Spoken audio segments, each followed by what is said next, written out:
What's up, guys? Mason the Brock Henderson here, and this is Legends of Tomorrow, Season 7, Episode 4, Speakeasy Does It. That's probably the best thing about this season so far is that pun. Yeah, this season's just it's not what I was looking forward to when it came to this show. Because the thing is, I mean, the CWDC shows have tackled social issues before, and most of the time they're not handled well. You know, I think about gun control and Arrow and Supergirl, which doesn't make sense for either of them because one, they use a bow and arrow all the time.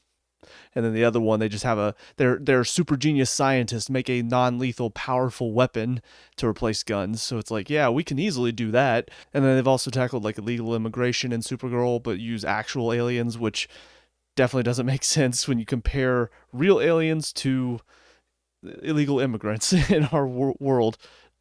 There's no comparison there. And then, of course, tackling sexual identity and Batwoman because, yeah, clearly who you're attracted to is much more important than keeping your identity as a superhero a secret to protect those around you. So, yeah, a lot of that stuff is just really dumb. However, I will say, trying to tackle the misogyny and racism from the 1920s is a brand new level of stupid that I didn't expect to see. But here we are, because this has been 2 out of the 4 episodes so far have been really heavily focused in on that, how bad it was in the 1920s. And I'm sure some people will say, oh, well, it's still bad. It's not. I mean, what they're showing here, you cannot look at this and say, yeah, this is exactly how it is now. It's not. It is very clearly not. So it just feels like somebody wrote this season to basically show, hey, look, America is awful. Look at what it used to be like. This is how it used to be in America. This is an awful nation. Without realizing that pretty much every country in the world has had very dark times. If you look at any country in the world, they've had moments like this. They've had moments like slavery. They've had so many awful things that happened in the past. It just feels like for some reason the writers of the show want to hate on America. I don't know why. I don't know why they decided to go this way. But even just looking at it from outside of the idea of, oh, this is just hate toward America, it's not fun when you think about the concept of the show. The concept of the show has always been they travel through time trying to save the timeline. Now it's just we're going to stay in the 1920s to show you how bad it is, and we're going to try to fix it while we're here. How in your mind is that as entertaining as we can go all the way back to the 1500s, or we can go forward to the 3000s, or we can travel anywhere in time that we want to, but let's stay at this one period of time and show how bad it was back then for people that are not rich or white. Let's just show that. Let's just show how bigoted these people are, just to, again, show, yeah, this is what America used to be. This country is founded on awful principles. Again, most countries are. Most countries have been founded on terrible things. We've come a long way. It's nearly 100 years since 1925, and things are much better now. So I'm just so confused. We're taking this show, it's all about time travel, and we're just focused in on one time period and showing how bad this time period was.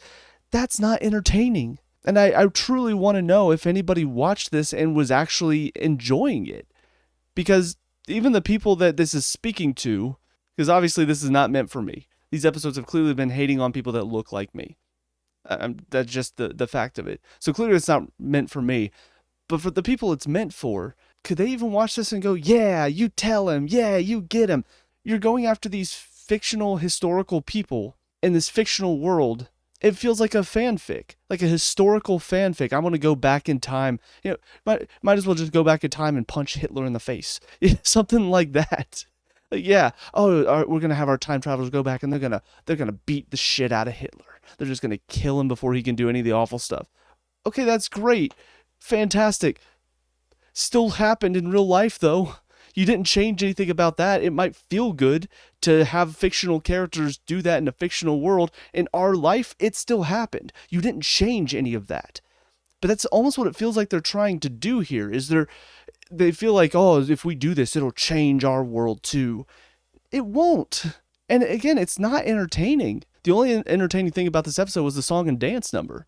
Because it was well done, well performed. The dancing was really good. The fight scene, the choreography, along with the musical timing, it was all really set up. And honestly, props to them for that. That's probably been the best thing about this season so far. I mean, obviously Gideon's episode was really well done writing wise, but as far as just entertainment for this season, that was the most entertaining thing because it was well done, it was well set up, and it was well performed.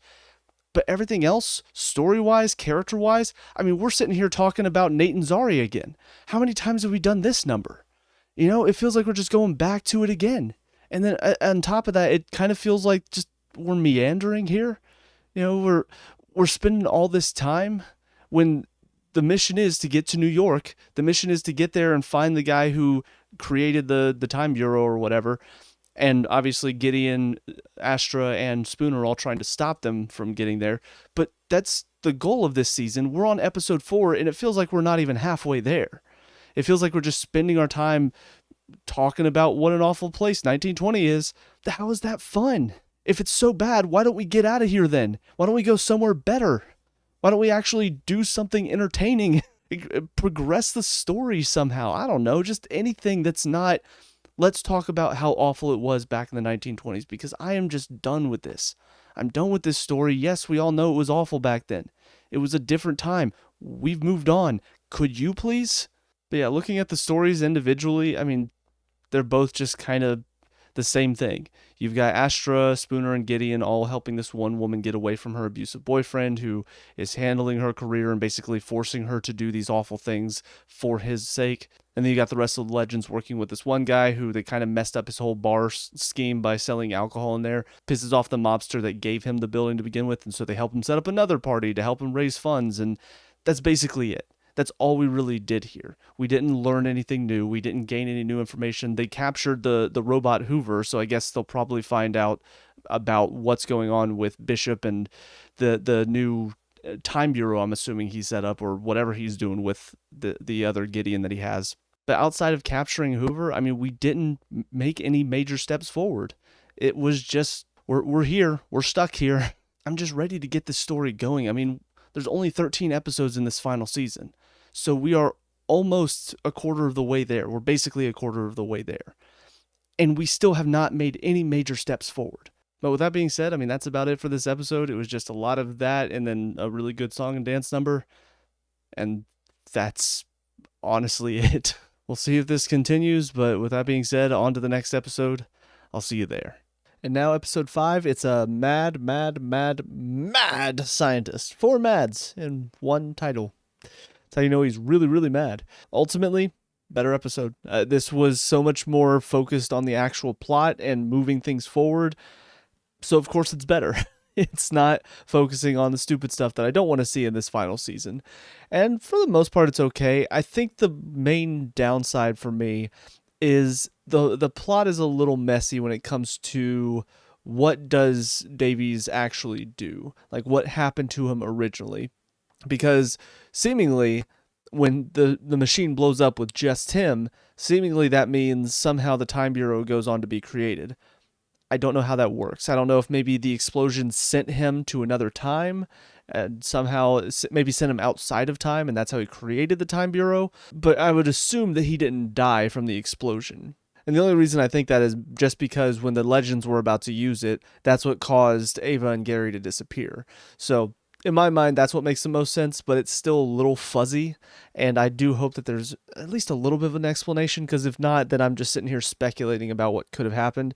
And I feel like it feels more lazy if they don't actually have a reason. Because the thing is, if it was just supposed to explode and kill him, how would that lead to the creation of the Time Bureau? You know, like it feels like that would not have happened. And the other reason that makes me think that too is if it was supposed to explode and kill him, then the fact that they made it work would mean the Time Bureau would have disappeared again. If killing him is part of what leads to the creation of the Time Bureau, at least that's what's in my mind. There's a chance that maybe he still will die eventually. I don't know. It is a little weird to see Matt Ryan in a double cast role. I kind of hope there's some connection to Constantine, and it's not just, oh, we wanted Matt Ryan back on the show, but we didn't want to bring Constantine back. Honestly, don't even remember what happened to Constantine at the end of last season now. I really need to probably go back and watch my reviews of last season to see if I talked about anything that happened with him. Because it's going to be too long for me to rewatch all of last season.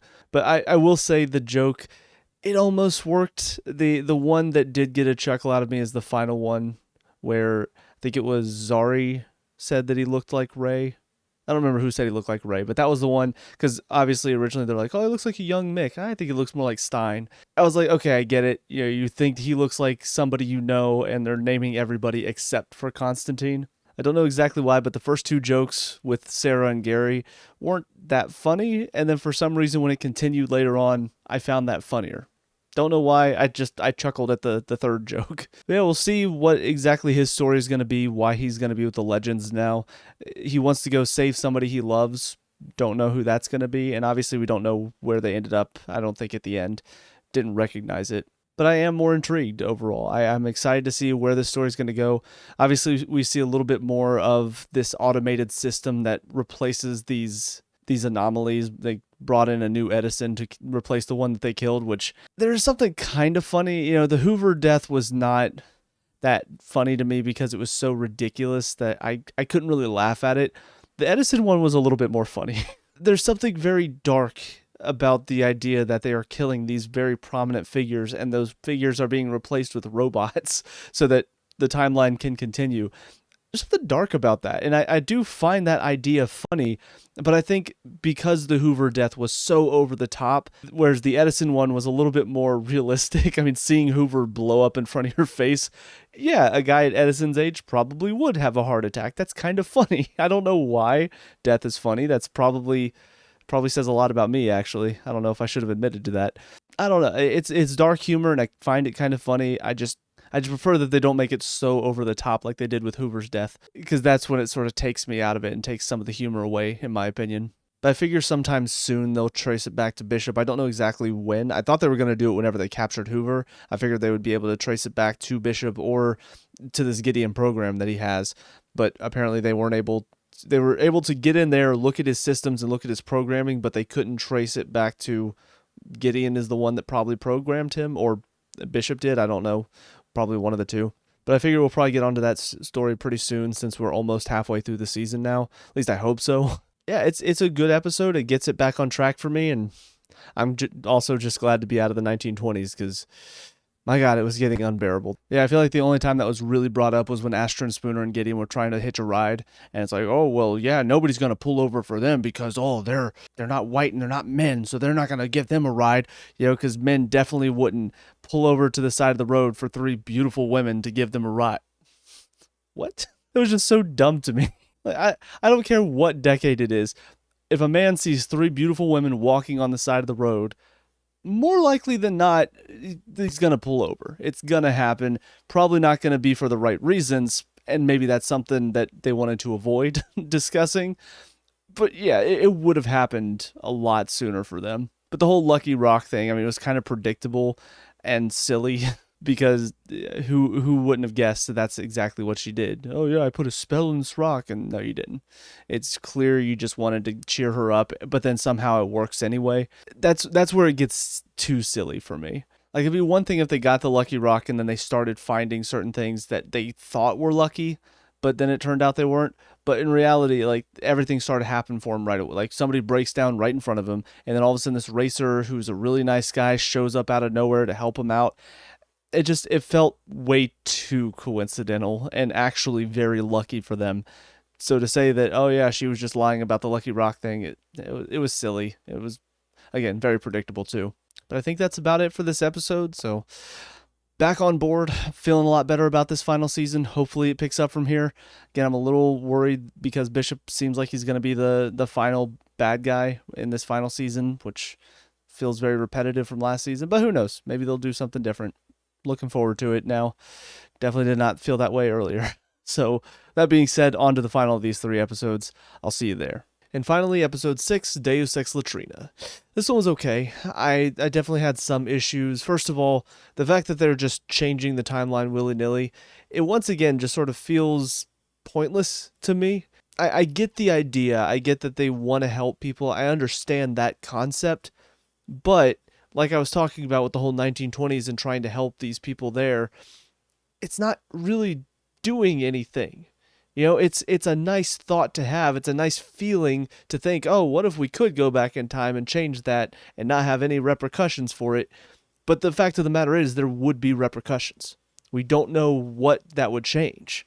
Obviously, everything that has happened has gotten us to this point where we are now. Now, things could have changed for the better. They could have changed for the worse. We don't know.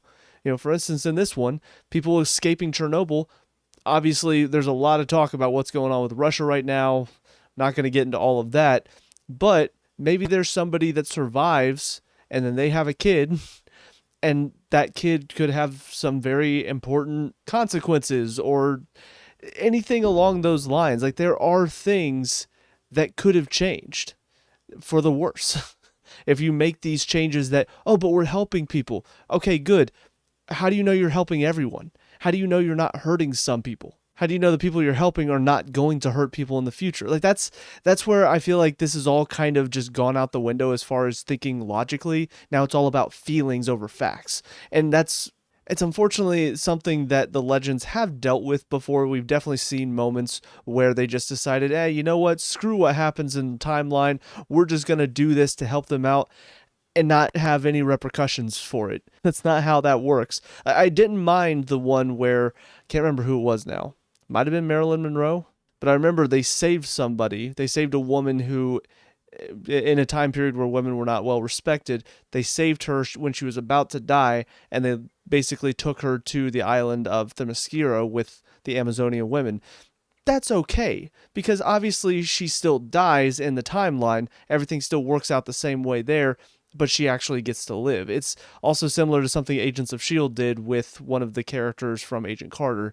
And that's kind of what I thought they were going to do in this show, but it kind of feels like we've just thrown all that away and just said, screw it, we're going to make these changes, who cares? And that's not a great way to think about it, because that really does give the impression that, yeah, we can change the past, and everything would work out better if we changed the past. It's not a great mindset. You think about trauma, you think about loss. If you lose a loved one, you have to at some point move past that. I know we would love to go back and we would love to change fate. We'd love to save people in our lives that we may have lost. But at the end of the day, they're not coming back. You can't change that. You can't change what happened. The best thing you can do is find a way to move on and keep going and honor their life by living your life to the best of your ability, the way they would want you to. And it kind of feels like the way the show is going, it's, no, we need to go back and we need to fix what happened in the past. Because what happened back then is bad, and we need to make sure you know it's bad. And then we're going to fix it in this show. What does that do? So maybe at some point that script will flip. We will see that the repercussions for their actions.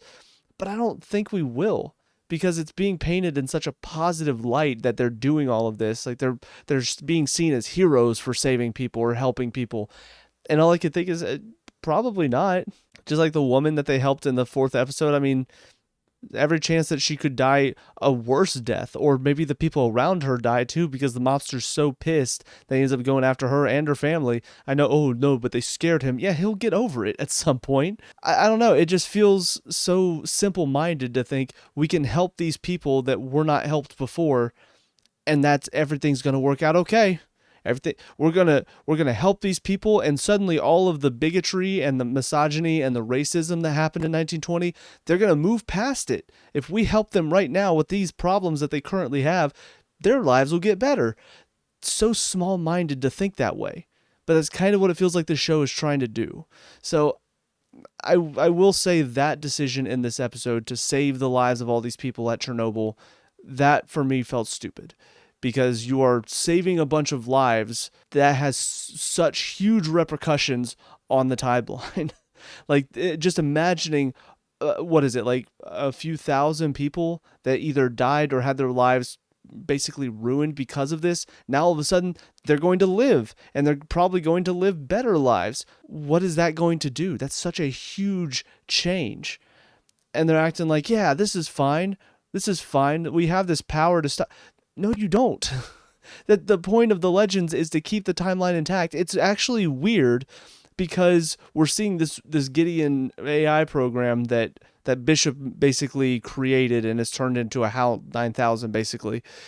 They even make the reference and put her in the little dot. I've only seen Space Odyssey like halfway through one time.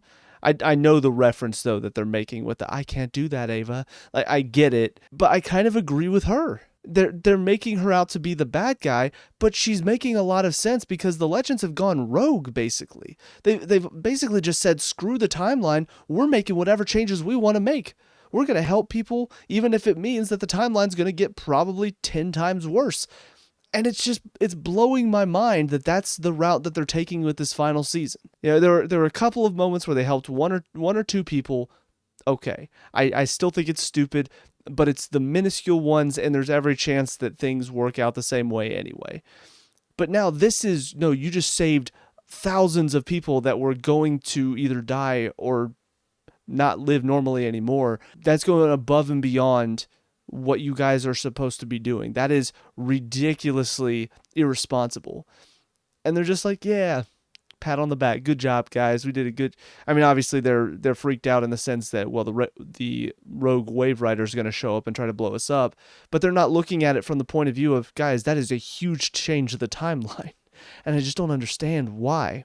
Outside of that, I think getting to see Bishop a little bit more.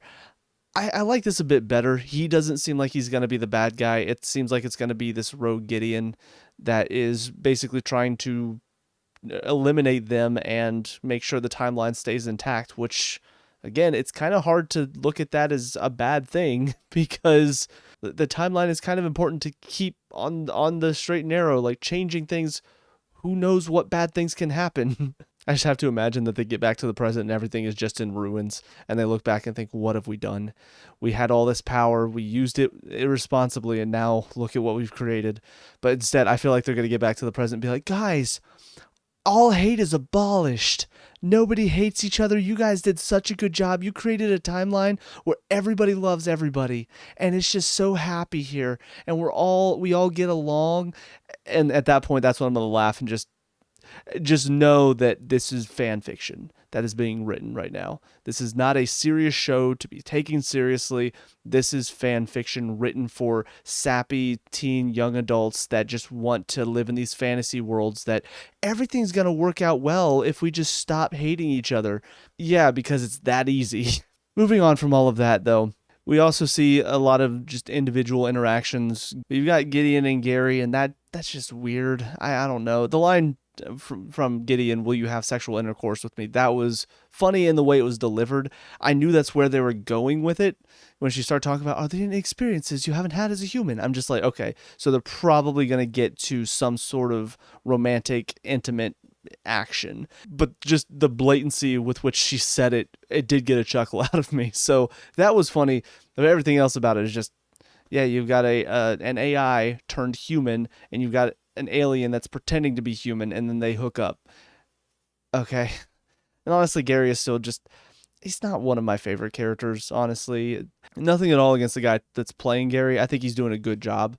I just personally don't like Gary as a character. I feel like when he was kind of the punching bag, it was kind of funny because he sets himself up for a lot of butt of the joke type of things. But I do like that kind of self-deprecating, the butt of the joke type of characters that are always still so positive in spite of it, and you can tell it doesn't really faze them. I like that type of character, so whenever they changed it and made him less of the butt of the joke, and now he's just part of the team, and he's oh so happy to be here, and he's always so excited, and oh my god, it's kind of the type of character that I'm not as fond of.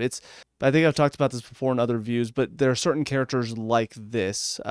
Kamala Khan from Miss Marvel is another one. The little version of Robin from the original Teen Titans show, the one that's like very cartoony, and such a big fan of him.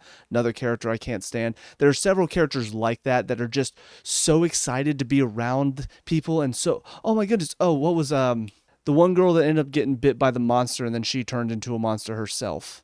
She was another one where she was just such a big fan of everybody. And oh my gosh, she's so excited to be around the Legends. And those type of characters in shows, I'm not a big fan. And Gary is kind of becoming that. He's just so excited to be around everybody, and he wants to hear about Nate's romantic issues. And oh my goodness, he wants to talk to everybody.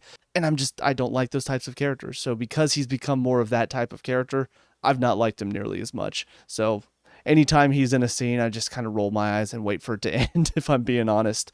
But as far as Nate's issues are concerned, I mean, it's it's whatever. Like I said, we've already kind of dealt with this whole he and Zari. They love each other, but they can't be together for some reason. They have issues. I don't know. I feel like this relationship has kind of been will they, won't they, but not in a are they actually, do they like each other in that way? It's been more so there have been complications. And they're okay together. They do have moments where I'm like, okay, that was sweet, that was well done. But for the most part, they're not that interesting to me as a couple. And him finding out that he has to live in the totem to be with her, I'm thinking, well, yeah, if you truly love her, then you'll do it. And so at the end of the episode, when he tells her he will, like, no surprise. That's what I'm expecting him to do. So it felt like it was a long episode where they were playing that game again of, oh my gosh, there's complications. What if he doesn't want to live in the totem with her? What's going to happen? And I'm just sitting here going, I mean, he's going to, because if he didn't want to, then he doesn't really love her. And I don't think this sappy type of show is going to do that. And then we also have just some random stuff with Ava and Sarah having issues for some reason because they're both very stressed. And I don't know. It felt kind of, we need to fill up some time, so let's have some funny scenes where Ava's taking out her anger by chopping wood and Sarah's taking out her anger by shooting animals. Okay. we now have a full episode. Good job. Way to waste time. I guess I will also talk a little bit about what we saw with Davies, because we find out apparently he was in a war. Don't remember what war it is. It might be World War I, but he was talking about some of what he went through in the war, and this guy that he was best friends with for a long, long time and then lost him and realized he loved him and all that stuff. I will say it was pretty predictable whenever he first talked about the guy, and also added on with the whole, wait, you married a woman? Talking to Sarah in the last one. I put the pieces together that he was in love with a guy. But I will say, as much as the story, I was like, okay, I mean, I've seen stuff like this before. I will say Matt Ryan's performance, pretty solid. Now, to be fair, I've not actually seen somebody in the midst of a panic attack, so it's not like I could sit here and go, yeah, that's exactly what it looks like. But definitely the emotions he was bringing in his performance during the panic attack, and then when he was telling Zari the story of what happened, I felt it. He was really bringing his A game, and he's always been one. He's fun to have on the show. You know, Constantine is that tortured soul that you feel like he just doesn't want to care about anything, but he truly cares too deeply sometimes, and that's why he tries not to care about anybody. And so he's had those moments where he plays just the asshole that you kind of love to hate, and then he'll pop into a scene where he has to feel a little bit more, and he does it well. But seeing this is kind of a different type of character here, but he's still bringing that emotion to his performance. So that scene I thought was very well done, and I got to give him props for bringing me into the scene as well, even though, again, the story is one that I've definitely seen before somewhere. But I think that's about it. Obviously, they use the time machine again, don't know where they're going to go. They brought Bishop with them, so I'm assuming he'll explain what happened with Gideon and what's going on with the Wave Rider. And again, I just don't know where it's going to go, but I feel like I'm siding more with Gideon at this point, the rogue Gideon. I feel like I'm siding with her. Yeah, they are really screwing up the timeline. They killed two very important people in history, one of which, he's an asshole. He still created a very important organization in our country. You can't just go around killing these people and saving people who were not saved in the time. Like there are several things you're doing that are causing all of these really dangerous changes. So yeah, I agree with the AI, weirdly enough. And I hate saying that because obviously I have my issues with how AI is currently being used in our day and time. But I agree with Gideon. I do think what they're doing is very dangerous, and they're acting like it's no big deal. They're acting like it's an important thing to change this timeline and change history and make it to where bad things don't happen. And unfortunately, that's not the way to look at it. That's not the correct way to approach history. You have to look at the bad stuff and learn from it. You have to look at the bad stuff and say, yeah, that happened, but we've grown from that. We've changed. And it doesn't feel like the show wants to do that. It feels like the show would rather say, no, if we had the chance, we would go back and change it, even if it ended up affecting the current timeline. And that's just a very naive, simple-minded way to look at it. Those are just my opinions, though. Let me know what you guys think down in the comment section below. What were your thoughts on these 3 episodes? Let me know. We can talk about and discuss all that good stuff. Leave a like and subscribe for future Legends of Tomorrow reviews. Also, check out the channel. We have a lot of reviews on there, as well as a couple Let's Plays, so check those out if you have time. But until next time, hope you guys have a great day. And I'll talk to y'all later. Peace out.